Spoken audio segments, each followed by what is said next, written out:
Fermez les yeux un instant et imaginez la douleur insoutenable de recevoir un coup de poignard en plein cœur, non pas de la main de votre pire ennemi, mais de celle de votre frère d'armes, celui avec qui vous veniez de verser votre sang dans les tranchées quelques jours auparavant. Bienvenue dans ma bibliothèque, mes amis. Asseyez-vous en silence aujourd'hui, car la page que nous allons ouvrir est sans doute la plus douloureuse, la plus amère et la plus révoltante de toute l'histoire de notre marine nationale. Un traumatisme si profond que les vagues de la Méditerranée n'ont jamais pu en effacer le sang. Nous ne parlerons pas aujourd'hui de la cruauté des nazis. Non, nous allons parler de l'indicible trahison de nos plus proches alliés, d'un massacre froidement calculé et ordonné depuis les bureaux douillets de Londres par un homme que l'histoire considère comme un héros absolu, Winston Churchill. Nous sommes au début du mois de juillet 1940. La France vient de vivre le pire effondrement militaire de son existence. Les chars d'Hitler ont déferlé sur notre pays. Paris est tombé, et le gouvernement vient de signer un armistice humiliant avec le Troisième Reich. C'est une période de désespoir absolu, une nuit noire qui s'abat sur la nation. Mais dans ce désastre total, il reste à la France un joyau intact, une force redoutable qui n'a pas été vaincue et qui fait la fierté de tout un peuple. La marine nationale, l'une des flottes de guerre les plus modernes et les plus puissantes du monde à cette époque. Or, une grande partie de cette armada majestueuse, comprenant nos fleurons absolus comme les redoutables cuirassés Bretagne et Provence, et les croiseurs de bataille flambant neufs Dunkerque et Strasbourg, se trouve ancré paisiblement dans la base navale de Mers el-Kébir, sur la côte de l'Algérie française, bien loin des troupes allemandes. L'amiral Darlan, le chef incontesté de cette marine, a juré sur son honneur, de la manière la plus solennelle qui soit, que jamais, au grand jamais, un seul navire français ne tomberait intact entre les mains d'Adolf Hitler, promettant de saborder la flotte entière si les nazis tentaient de s'en emparer, une promesse que nos marins tiendront d'ailleurs héroïquement à Toulon 2 ans plus tard. Mais de l'autre côté de la Manche, dans un bunker enfumé de Londres, la panique et la paranoïa commencent à ronger l'esprit du Premier ministre britannique, Winston Churchill, qui sait que si la flotte française venait par un quelconque coup du sort à être capturée par les Allemands ou les Italiens, l'équilibre des forces navales serait irrémédiablement brisé et l'Angleterre serait condamnée à l'invasion. On murmure que Churchill, poussé dans ses retranchements, décide alors de prendre la décision la plus cynique, la plus brutale et la plus controversée de sa carrière politique. Une décision qu'il qualifiera lui-même plus tard de haineuse, mais qu'il jugeait indispensable pour la survie de son île, l'opération Catapulte. Le matin du 3 juillet 1940, une vision surréaliste et glaçante s'offre aux marins français postés sur les ponts de leurs navires à Mers el-Kébir, car à l'horizon, se découpant sur le ciel bleu de la Méditerranée, apparaît non pas l'ennemi allemand, mais l'imposante force H de la Royal Navy britannique, commandée par l'amiral James Somerville, un officier qui, dit-on, avait le cœur brisé de devoir accomplir une telle mission contre ses anciens compagnons d'armes. Les canons titanesques des cuirassés de Sa Majesté, le Hood, le Resolution et le Valiant, pointent directement leur gueule d'acier vers l'escadre française, qui est prise au piège dans la rade, incapable de manœuvrer librement. Un émissaire britannique se présente alors avec un ultimatum d'une arrogance inouïe, exigeant de l'amiral français Marcel Jansoul qu'il choisisse entre plusieurs options impossibles: rejoindre la flotte britannique pour continuer le combat, s'aborder ses propres navires immédiatement, ou appareiller sous escorte anglaise vers les Antilles pour y être désarmé, faute de quoi, les Britanniques ouvriront le feu pour détruire la flotte de leurs propres alliés. Imaginez l'affront, l'humiliation suprême pour ces officiers de marine français, fiers et loyaux,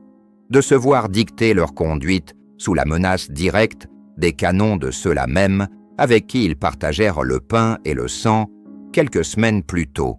Une tension insoutenable qui va transformer cette baie ensoleillée en l'un des pires abattoirs maritimes du XXe siècle. Imaginez le silence lourd, oppressant, étouffant de cette fin d'après-midi,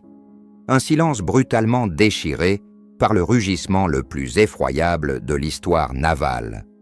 Le moment exact où des frères d'armes se transforment en bourreaux implacables sous le soleil brûlant d'Afrique du Nord.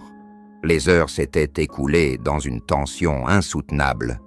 Une partie de poker macabre entre l'amiral français Jansoul, enfermé dans son sens de l'honneur militaire et refusant de céder au chantage, et l'amiral britannique Somerville, qui priait, dit-on, pour ne pas avoir à exécuter l'ordre impitoyable de Winston Churchill. Les ultimes négociations, entravées par des problèmes de traduction fatale, de l'orgueil mal placé et l'ombre écrasante du nouveau gouvernement de Vichy, finissent par échouer tragiquement, scellant le destin cauchemardesque de milliers de jeunes marins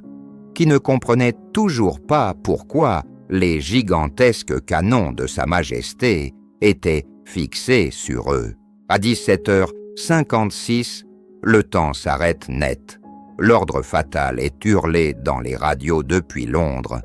et l'enfer absolu se déchaîne littéralement sur la rade de Mers el-Kébir. Les gigantesques canons de 15 pouces de la Royal Navy crachent un déluge de feu et d'acier avec une précision terrifiante sur une escadre française prise au piège,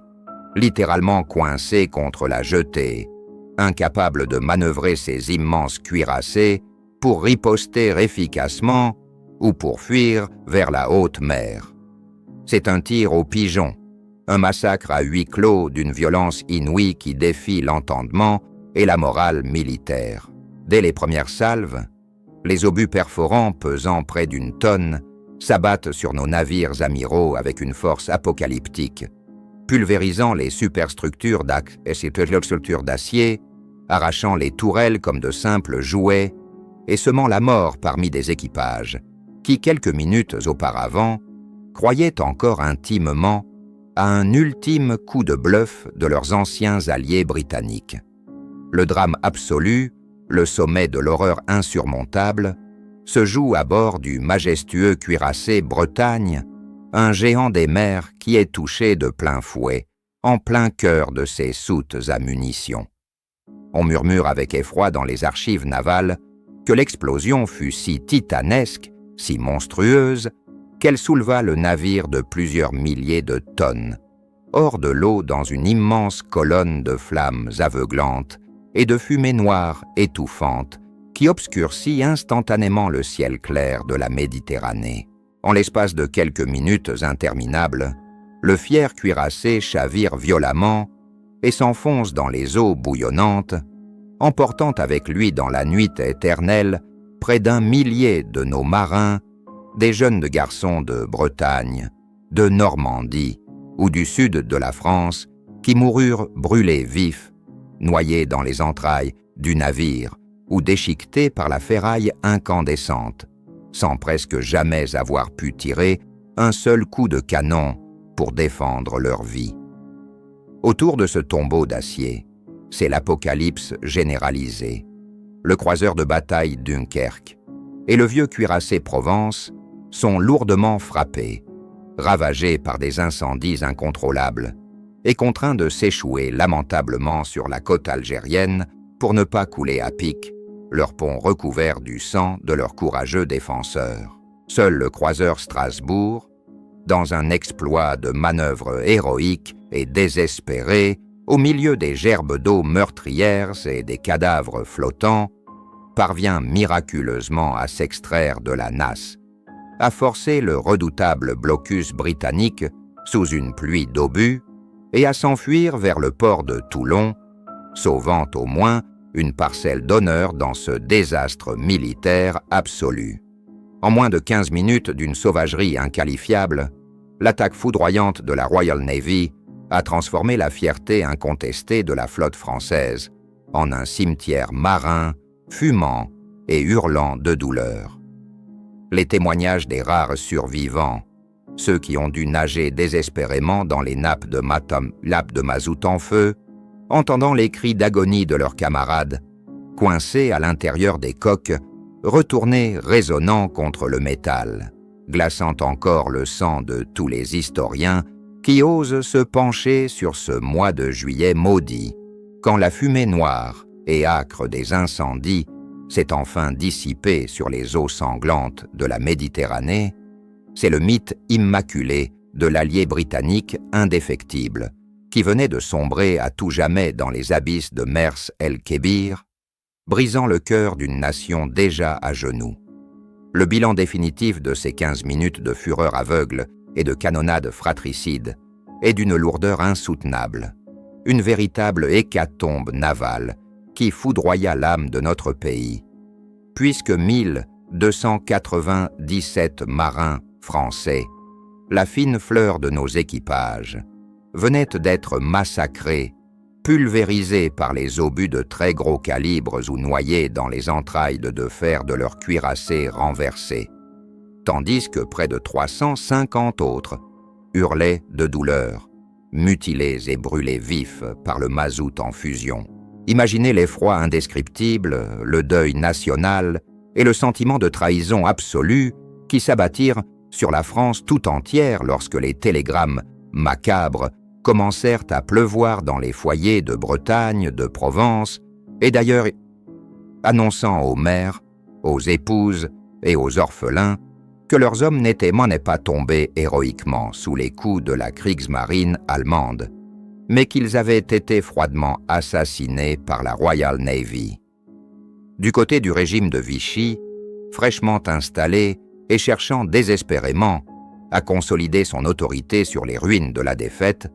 ce massacre inespéré fut immédiatement instrumentalisé avec une efficacité redoutable et un cynisme glaçant, offrant à la propagande pétainiste le prétexte parfait pour raviver les braises d'une anglophobie historique viscérale, accusant Londres de la pire des lâchetés et justifiant ainsi la collaboration naissante avec l'occupant nazi aux yeux d'une population écœurée et meurtrie. On raconte que pendant des jours, les vagues de la côte algérienne rejetèrent sans relâche les corps mutilés de nos marins, obligeant les autorités à organiser des funérailles poignantes à Oran, où des centaines de cercueils recouverts du drapeau tricolore s'alignaient à perte de vue sous un soleil accablant, marquant la terre d'Afrique du Nord de l'empreinte indélébile de cette tragédie. Mais que se passait-il au même instant de l'autre côté de la Manche, dans la tête de l'homme qui avait ordonné ce bain de sang inouï contre ses frères d'armes de la veille? On murmure que Winston Churchill, en annonçant la destruction impitoyable de la flotte française devant la Chambre des communes à Londres, avait les larmes aux yeux, intimement conscient de la monstruosité de son acte, mais qu'il fut paradoxalement acclamé à tout rompre par les députés britanniques, prouvant ainsi au monde entier, et surtout au président américain Roosevelt, que l'Empire britannique était prêt à toutes les atrocités, y compris à sacrifier ses propres alliés dans un bain de sang, plutôt que de capituler face à l'Allemagne d'Hitler. C'est ici que l'histoire se déchire et que le malaise s'installe le plus profondément dans notre conscience nationale. Car l'amiral Darlan, l'homme qui avait juré que sa flotte ne tomberait jamais aux mains de l'ennemi, tint sa promesse de manière héroïque et tragique en novembre 1942, lorsque, face à l'invasion de la zone libre, il ordonna le sabordage total de la flotte française dans le port de Toulon, prouvant de manière posthume et éclatante à Churchill que jamais les navires de la République n'auraient été livrés aux forces de l'Axe, rendant ainsi le massacre préventif de Mers el-Kébir d'autant plus absurde, paranoïaque et impardonnable. Aujourd'hui, en refermant ce dossier lourd de larmes et de ferrailles rouillées dans la pénombre de ma bibliothèque, je me tourne vers vous pour vous poser la question la plus cruelle, la plus taboue de la Seconde Guerre mondiale. Une question qui divise encore les historiens et qui fait trembler les murs de notre mémoire. L'opération Catapulte, ordonnée par Winston Churchill, était-elle le mal nécessaire? La décision déchirante d'un génie politique visionnaire, prêt à tout pour sauver le monde libre de la barbarie nazie? Ou n'était-elle au contraire qu'un crime de guerre ignoble, une paranoïa meurtrière et une trahison impardonnable qui a coûté la vie à 1297 innocents, dont le seul tort était d'avoir cru en l'amitié britannique? Je vous laisse seul, juge de cette horreur absolue. Mes amis, le tribunal implacable de l'histoire est désormais ouvert dans les commentaires ci-dessous et j'attends vos verdicts, vos coups de gueule et vos analyses avec la plus grande impatience. N'oubliez jamais que fermer les yeux sur les crimes de nos alliés, c'est insulter la mémoire de ceux qui sont tombés sous leurs balles. Alors abonnez-vous pour continuer à explorer ces vérités censurées et à très bientôt.